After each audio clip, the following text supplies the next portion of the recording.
Hi there, I'm Stacey Reed with the Integrity Plus Financial Solutions, and I'm your host today for the I've Decided Community Show. And it's my pleasure to have Tommy Briggs with me today. He's with Northwoods Community Church, and he's the life health pastor. Today we are going to chat about the word forgive, and so he's got a lot of experience in this word and what it means and what he does day to day with Northwoods and helping people with this. So I'm going to actually start today's show off with a video. So we're going to do something a little different. We're going to do a video, and then we'll come back and we're going to chat with Tommy about forgive.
Okay, welcome back. Hope you enjoyed the video. I felt like it was a good way to start and show the way, these wounds can really hurt and dig deep. And so anyway, I had invited Tommy on to share some insight on forgiveness. Also, he's got some ways of a process of going about that, and so I wanted him to share that too. So. Yeah, I think looking at those applications on the video are a lot of good examples where people get stuck. Mm-hmm. And people usually will reach out when something's not working, when life is not working. So they often come into the church or a counseling office and say, wow, I'm stuck in this event, whether it be a one-time trauma or something that was ongoing, a really hard marriage or a season of abuse, and they get stuck in that unforgiveness. So in the context of faith, you say, well, I know the Bible says to forgive, and yet what does that really mean? Mm-hmm. Because emotionally, I don't feel like I can get past this event. So I think you have to look at forgiveness as a process. Mm-hmm. And not just a one-time event depending on how deeply I was wounded or how long it took place. So it's really three pieces for me. It's a decision or an act of my will. So first of all, it doesn't mean I feel better right away. It means I'm going to decide on an ongoing basis to forgive whoever's hurt me. Mm-hmm. Number two, I'm going to start taking control of those thoughts. When someone hurts us or offends, we usually have these patterns of thinking where we wish we could get revenge or something bad would happen to them, and that keeps me stuck, not them. So that problem is really also, I've got to learn to get a grip on my thoughts, and when those patterns, come in like a flood, I want to learn to take control of it. And my emotions are usually the last thing to catch up. Right. It may take a while. I have to decide first, and they think, well, I don't feel any better. But if I stay consistent with the process, then in the end, my emotional response, it doesn't mean I feel great about that person. It just means that I don't have to stay stuck. I can move on with my life and enjoy it again as God intended. Awesome. And I think, I wrote down a few different ways that forgiveness happens or we get to making that decision. And like one, when you were going through that, I was thinking, when somebody has asked you for forgiveness, there's this an apologetic, and it seems a lot maybe easier. I don't know, tad, sometimes depends. But I guess when they're apologetic, it kind of gives that, we can't go backwards. We can only move forwards. We're all going in the same direction. When you have the people who just are like, they've just got their heels in the dirt, or whatever, and they just are like, I did nothing wrong, and I'm not sorry, and they are just kind of those repeat offenders, even just because that's just who they are. Yeah. That makes a really tough, because you're trying to heal and make this decision, and they're not making it any easier because they're just kind of continuing this pattern. Yep. What do you say to that? What kind of, that's just a hard. Yeah, it's a hard reality, but forgiveness is not dependent on another person's response. Oh, good. Each individual has a decision to make. It does make it more painful, especially to the degree that they're still in my life. Right. Is this a coworker? Do I share custody of my kids? Am I going to see them on holidays or birthdays? So there's certainly a lot more work that has to be done, to remove them from the process. Biblically, you look at Jesus in the middle of his offense on the cross. He forgave verbally and out loud. And that wasn't just for our benefit. You look at Stephen in Acts, he was martyred while he was being stoned. There was nobody apologizing at that point for throwing rocks at him. But in the middle of it, same to the effect, he said, Father, forgive them. They don't know what they're doing. So he had already decided ahead of time, and I'm not going to stay offended. I'm going to extend the grace and forgiveness that I've received in my life to other people. So it has little to do. Another scenario that's similar is when people have gone on to the grave. And yet sometimes we're still carrying around a wound from that parent that's died, or even sometimes people get angry and they're bitter about someone leaving them through death, accident or suicide. So I can't be waiting for the other person to make amends. They may or may not or can't. So it's really up to me to decide what's going to go on in my own heart. Do I want to stay stuck or not? Right. Very true. Another one that we talk a little bit on Alpha at Alpha about is forgiving yourself. Yeah. We have a lot. There's a lot of junk we carry around, and forgiving yourself is a big deal, and not letting that voice have its way. Right. It's really, at the point of faith for Christians, you're making a decision that the work on the cross was meant for me.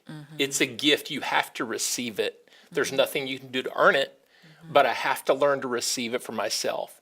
And until I can't really, a lot of people, you'd say, well, I'm stuck, but I forgive. I have grace for other people and their mistakes, but it's me I'm hung up with. But in the end, Jesus said one of the most important commandments is to love your neighbor as yourself. So if I don't really love self as God does, then there are going to be hang-ups in my relationships. I still won't have all the healthy connections that I can have until I've done that work of self. So I have to forgive, look at myself through the lens of what Jesus did and how much God loves me unconditionally. And the deeper that I can receive that, then I've got something else to offer the relationships around me. Good point. Very good point. Yeah, absolutely.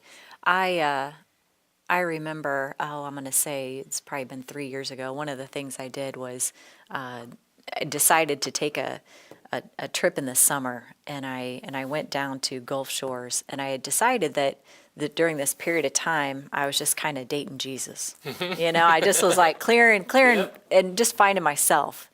And but one of the things I knew I needed to do was is just kind of let go of stuff that I just continue to carry in, to tomorrow.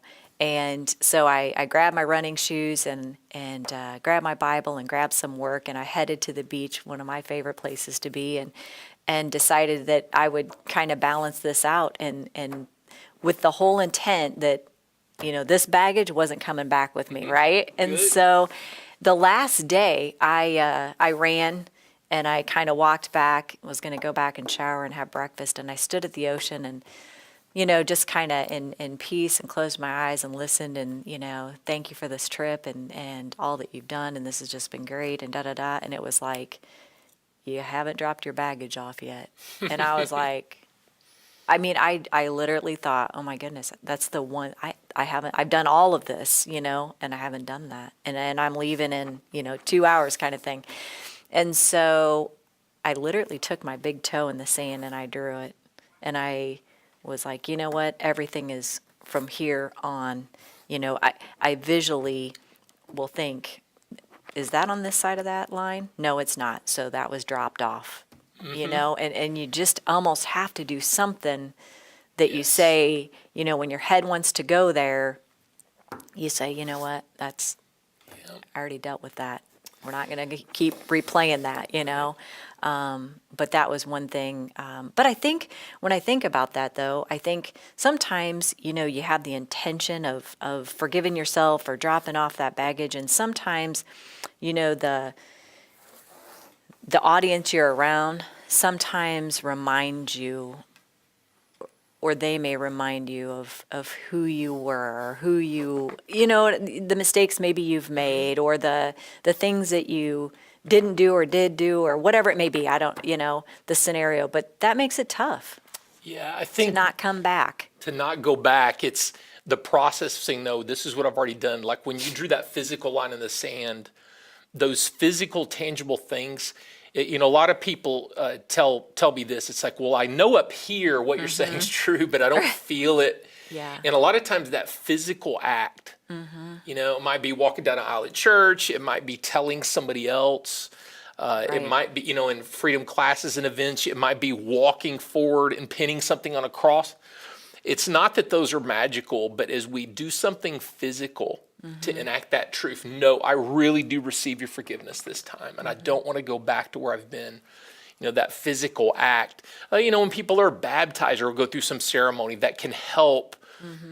Help that truth. You had an epiphany on the beach. That epiphany, and then doing something tangible helps it drop down here. That's part of that practical process that unlocks something for people. Yeah. Yeah. Great decision. You're right, and you have to sometimes keep doing those if you're still being triggered by some of those events. If it's your own or other people, it's like Right. I need to go back and remind myself of what I truly believe about Right. forgiveness and how it's going to help me and not going to help anyone Yeah. who's offended me. Absolutely. That's awesome. So one of the things I want to touch base on is the freedom classes. You kind of talked briefly about it, but I really want to spend some time on that and what that looks like, and give you some time to share, dates and times and what the class is about, and how do people sign up and all that good stuff. So Yeah, we run freedom classes at all of our campus in Peoria, sometimes at least twice a year. I've got a special opportunity that I wanted to plug. You can come be a part of a live studio audience and take a condensed version of the classes. So this Wednesday and Thursday in Peoria Heights, we have a live taping. You can come and sit, fill in the blanks, and receive teaching for Wednesday and Thursday this week. Next Wednesday and Thursday, we have some topical classes that will also tape. So we would love to know you're coming. Though you can bring a friend. You don't ever have to attend Northwoods to come to these classes anytime. But I'll give a phone number and a website. The phone number is 309, of course, 243-2776, 243-2776. Say, I want to be a part of Freedom Class Taping. You can also go to the website to read about future events, weekend events, and other freedom classes, northwoods.church/freedom. That's northwoods.church/freedom. We run classes all year, and we'd love to have you be a part. They're always free. You get a workbook. Some of those classes include table discussion time. You can apply what you're learning with other people, but for the taping, you can just come and receive teaching. Awesome.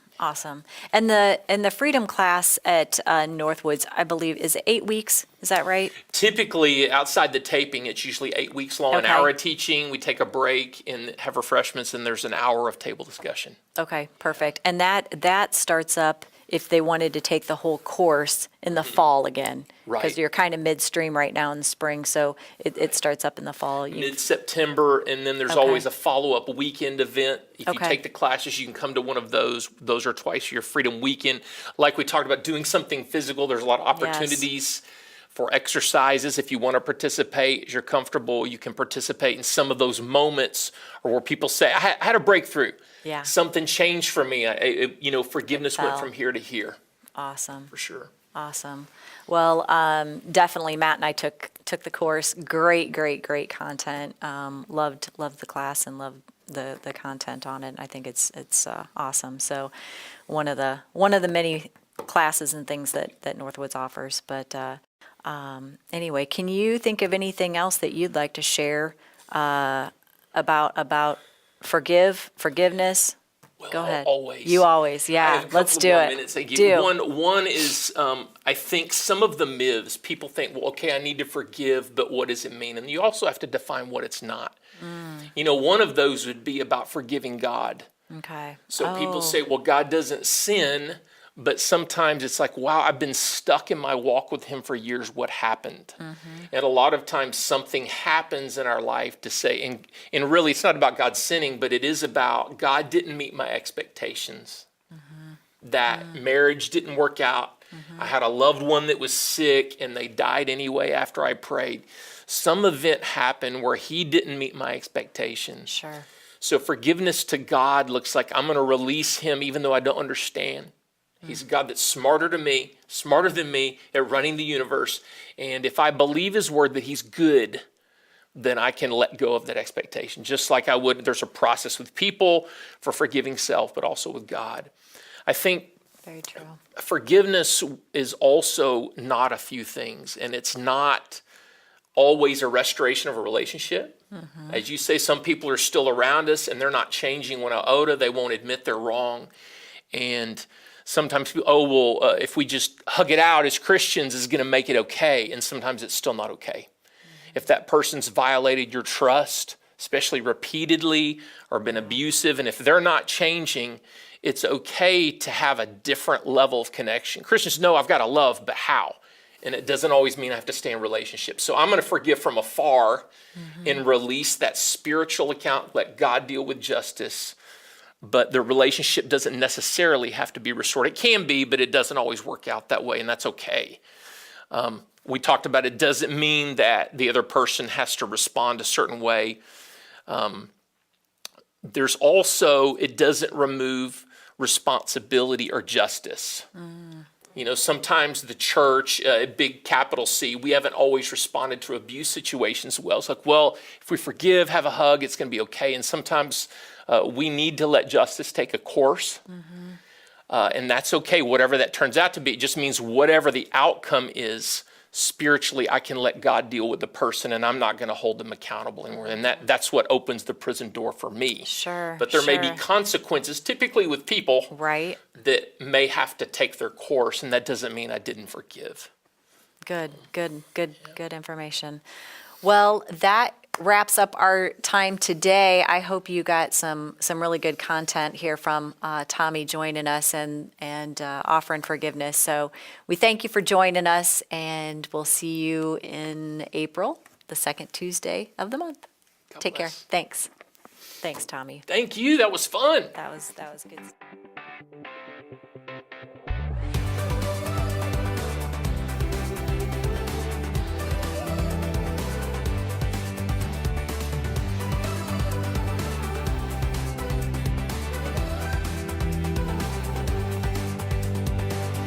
PeoriaLife.com.